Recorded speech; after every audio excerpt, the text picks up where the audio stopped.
there. Thank you so much for tuning into Hoxaloft's education videos.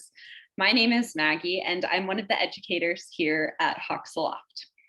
Today, we're discussing birding etiquette and ethics. And this is a good topic for newbie birders like me, because it's something that you should know as you go birding. And it's a good topic to review even for the most seasoned birders. So we'll go ahead and get started.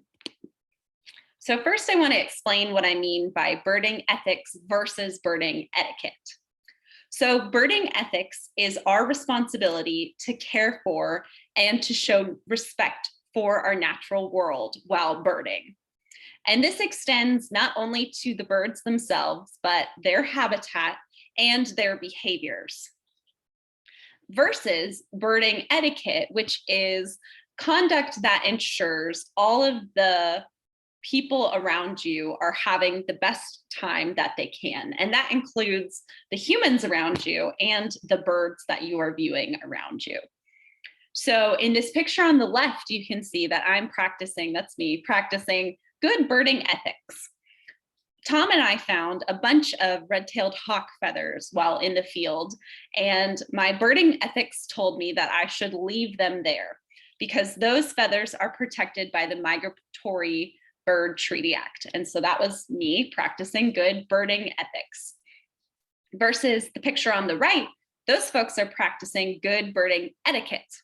They have a mindful space between each other and no one is standing in front of anyone, and they're all looking at something and being able to have a great time. So we'll dive a little deeper into both of these. And we'll start with the birding ethics. So these are two pictures that I took recently of my mom, and we were kayaking.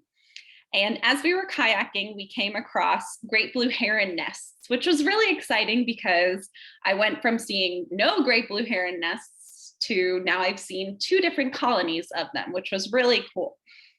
But you can see in this picture, we're practicing good birding ethics by keeping a far distance or a mindful distance from that nest.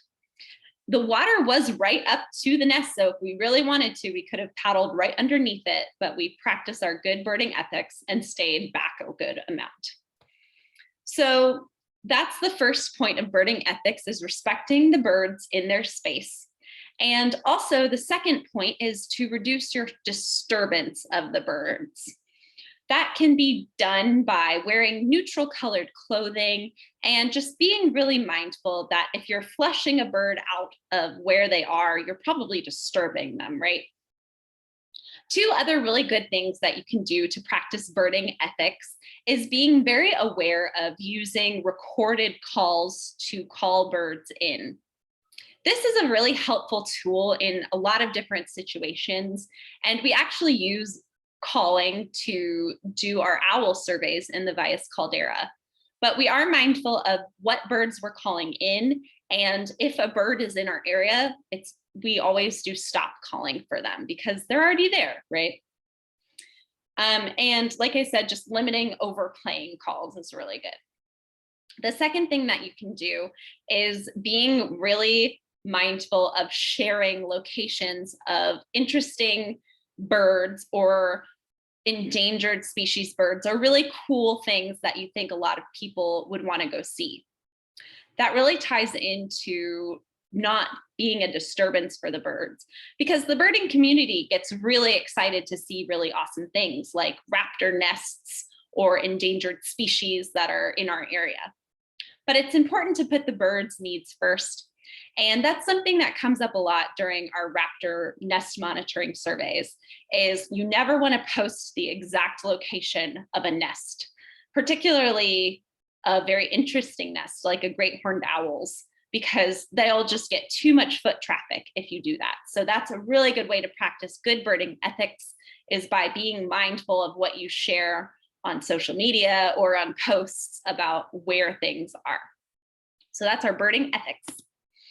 Next, we have our etiquette, which, like I said, is making sure that the humans and the birds around you are having the best time possible. So good ways to practice birding etiquette are keeping your voices down while birding, which is something I struggle with, and just minding your space. both for the humans and the birds. You can see in this picture, these Hoxaloft folks are definitely minding their space. Everyone is able to have enough personal space, and they're taking turns looking through the spotting scope. This is another way you can practice birding etiquette by not lingering too long at the spotting scope. That's something I definitely struggle with, as I just like to stare at things for a long time through those scopes. And another couple things you can do for etiquette are just being polite to other birders.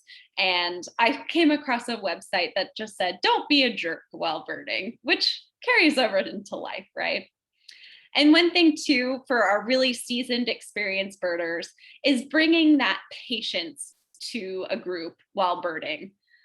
If you're out birding with a newbie like me, you'll probably get a million questions over and over of, what's that? What's that? Even if it's a really common bird that you are used to seeing. So bringing that patience and understanding that it is a community and we should be lifting each other up while birding. And even if you have to deal with dumb questions like mine as a birder. So these are Hoxaloft folks, and my guess is that they're in Monte Vista viewing something really cool, and they're having a good time together because they're all practicing that really good birding etiquette. One thing I will point out about this picture is you can see someone in the back is pointing towards whatever they're looking at, which in the birding community is usually a pretty big no-no. But you can see that they're in a big enough group and they're far enough away from what they're looking at that whatever bird they're seeing is not going to be disturbed by someone pointing like that. It is true that if you're really close to a bird and they're in a space near you, you shouldn't point at them because it could disturb the bird or scare them. But in this situation, I don't think it matters. And understanding that these etiquette rules are just kind of in place so everyone has a good time, but sometimes there's always exceptions to those rules. So thank you so much for tuning into our video this week. It was a great video and I'm hoping to see you guys soon.